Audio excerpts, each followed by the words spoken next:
ইউনূসের ডান হাত মোহাম্মদ আজাজ এও সেদিনের বৈঠকে উপস্থিত ছিলেন। মানে অক্টোবরের শেষে যে মিটিংটা হয়েছিল তাতে কিন্তু এনাকেও দেখা গিয়েছিল। মানে এরা সকলেই, এবং এর পরিচয়টা একটু দিই, ঢাকা নর্থ কর্পোরেশনের সিইও এই মোহাম্মদ আজাজ এও কিন্তু সেদিনের সেই প্ল্যানিং করেছে। স্যার, আপনার কাছ থেকে এবার যেটা জানবো যে ভারতীয় সেনার সার্জিক্যাল স্ট্রাইক বাংলাদেশে হলে তার টার্গেট কোন কোন জায়গা হতে পারে, কিংবা আপনি ওসামা বিন লাদেনের কথা বললেন যে যেভাবে সার্জিক্যাল স্ট্রাইকের মাধ্যমে তাকে তুলে নিয়ে যাওয়া হয়েছিল, ভারত যদি সেই পথে হাঁটে তাহলে কারা কারা হবেন সেই টার্গেট? এই যে 6 জনের আপনি নাম বলেন, টু স্টার্ট উইথ এই মোহাম্মদ আজাজকে আমি বলবো ডিএনএটা সেভ করে রাখো। যখন টুকরো টুকরো হয়ে যাবে ওখানে, তখন পরিবারের লোককে চিহ্নিত করার জন্য ডিএনএ স্যাম্পল লাগবে ওদেরকে। মোহাম্মদ আজাজ সারেন্ডার, আমাদের হাই কমিশনারে বা বর্ডারে এসে তুমি সারেন্ডার করে দাও, যতগুলো জিনিস আছে বলে দাও, না হলে এই টুকরো টুকরো করে মাটির নিচে তলায় যাবে, ওখানেও থাকবে কিনা আমরা সন্দেহ আছে। এই যে 6 জনের নাম আপনি বলছেন, যার মধ্যে চৌধুরী মোহাম্মদ এজাজ আছে, আপনার স্বরাষ্ট্র সচিব আছে, ওর মধ্যে জামাতুল মুজাহিদিন বাংলাদেশ আছে, ওর মধ্যে আপনার এবিটি বাংলা আছে, এই নাসমুল ঘানি যার ছবি আপনি দেখাচ্ছেন, ঘৃণিত লোক। এরা ভেবেছিলেন কি 2024-এ অনেকগুলো ফরেন টাকা নিয়ে এরা একটা প্রাইম মিনিস্টারকে সরাতে পারেন, আমাদের ইন্ডিয়াতে এরকম ঘৃণিত কাজ করতে পারেন। আজকে 140 কোটি লোক বলছে যুদ্ধ দেহিম, আমাদের এদের মুন্ড চাই। তুমি যে আমাদের দিল্লিতে এসে এটা করছো, তাই জন্য আপনাকে বলি এই সপ্তাহে দুটো এনএসএ যখন দেখা হবে, যার মধ্যে বাংলাদেশ এনএসএ আছেন, যার মধ্যে আমাদের বাংলাদেশ আছে, এটা একটা তো বলা হয়েছে কলম্বো ডায়লগ। কলম্বো ডায়লগ চা খাওয়ার জন্য নয়, কলম্বো ডায়লগ তো বলা হবে either you hand over or you face consequences। তাহলে বাংলাদেশকে কোন জায়গা থেকে শুরু হবে স্যার এই সার্জিক্যাল স্ট্রাইক? বনানী থেকেই কি? আপনি বনানীতে যা হয়েছিল ওটা তো ধ্বংস হবেই হবে। ওদের মাটিতে, বাংলাদেশের মাটিতে অ্যান্টি ইন্ডিয়া একটা প্ল্যান করা হলো, যেটা আমরা নিউ দিল্লিতে দেখেছি। আপনাকে তো বারবার বলছি কোন হোয়াইট কলার লোক হয় না। এই যে দেখুন হিজবুত তাহরিরের একটা সিগনেচার, আর এই যে মিসাইল দেখছেন না, এই মিসাইলের উপরে লাইট লং, আপনারা জানবেন না MQ-9 মিসাইল আছে। এটা তো অন্য মিসাইল আপনি দেখছেন, ওয়ারহেড গুলো সরাচ্ছে, ব্রহ্মোস আপনি দেখছেন। আপনি MQ-9 দেখবেন যে বাতাস থেকে এয়ারফোর্স ছাড়বে। ওরা প্রত্যেক মুহূর্তে এরা কোথায় কোথায় আছে, টেন্টেড আমরা বলি, তার মানে লিজার ডেসিগনেটেড আছে। এরা জানে কোথায় কোথায় আছে। 14 ডিসেম্বর 1971-এ আমাদের কিছু এয়ারফোর্সের লোক গুয়াহাটি থেকে গেছিল, গভর্নর হাউস মেরে এসেছিল, তারপর ওরা বলছিল আমরা সারেন্ডার। ইনি যেখানেও রাত্রিবেলা থাকেন, ইউনুস তোমার মাথায় ক্রস দিয়েছি, বিকজ তোমরা একটা সন্ত্রাসবাদী লোক।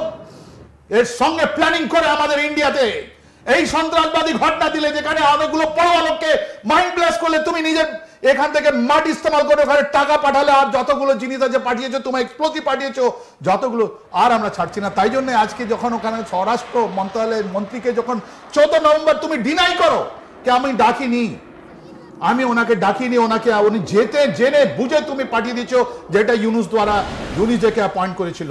ওকে চাই, ট্রায়ালের জন্য চাই, আমরা ট্রায়াল করবো, ফের যেরকম কাসাবকে ট্রায়াল করে ওকে ফাঁসি দিলাম, আমরা এটা ডেমোক্রেটিক কান্ট্রি আমাদের চাই। তবে ইতিমধ্যেই মনে হচ্ছে সেটা হচ্ছে যে বাংলাদেশের ভেতরে বসে বোধহয় অনেকেই এই বিষয়গুলো বুঝতে শুরু করে দিয়েছেন। তার কারণ কি জানেন? এবারে যে আলোচনাটার দিকে আমরা নজর রাখবো সেটা হচ্ছে মোহাম্মদ ইউনূসের ডান হাত এবং তার বিশেষ উপদেষ্টা, যিনি ছুটি কাটাতে গিয়েছিলেন, ছুটি নিয়েছিলেন বেশ কয়েকদিন, কিন্তু তারপরে আর তাকে দেখা যায়নি।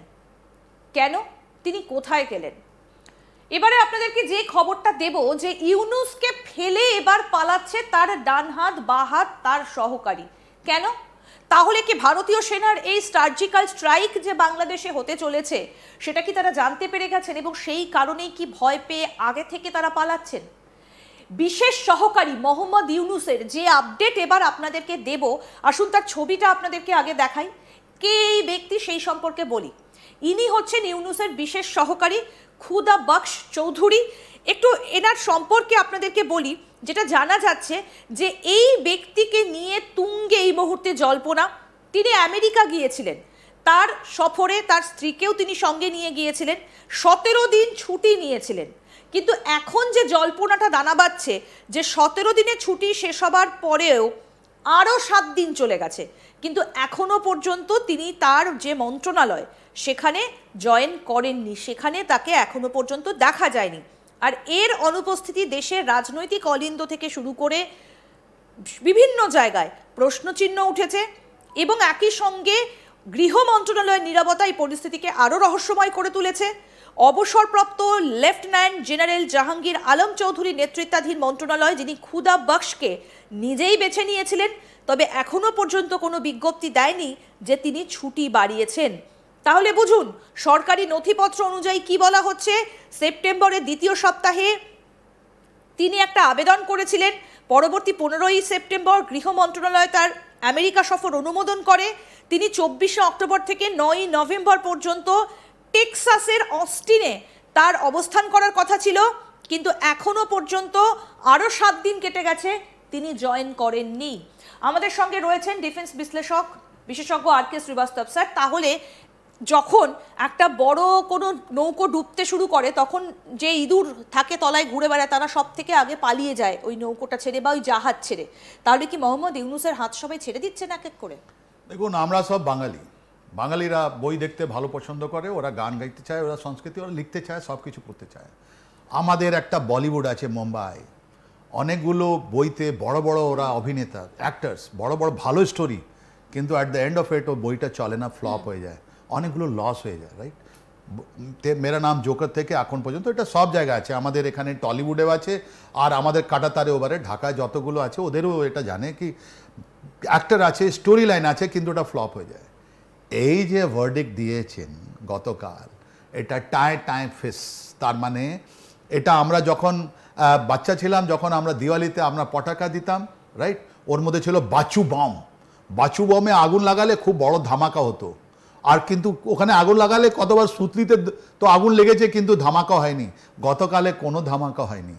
মানুষগুলো বুঝতে পেরেছিল যে এই প্রেডিক্ট এত তারিখে আসবে, ওর কি হবে, এন্ড স্টেট কি হবে, সব প্রিমিডিয়েটেড, মানে আগে থেকে ডিসাইড করা হয়েছিল। এইটার মধ্যে কোনো জিনিস নয়। আমার দুটো জিনিস আমার আশ্চর্য লেগেছে, তাই জন্য খুদা বক্স চৌধুরী আগে থেকে এটা লাইনটা পড়তে পেরেছেন।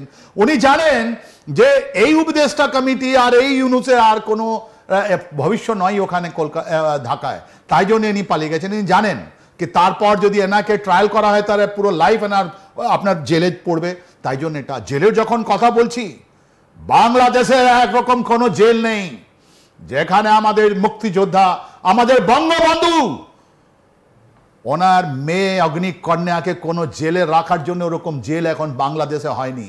এরা একটা ভুল করছে, তাই জন্য এই খুদা বক্স চৌধুরী বুঝতে পেরেছে অগ্নিকন্যা যখন নামবে ঢাকায় এরা সব সাফ হয়ে যাবে, ওটা ওদের ইন্টারনাল প্রবলেম, আমরা কথা বলবো না, আমরা এদের মধ্যে কথা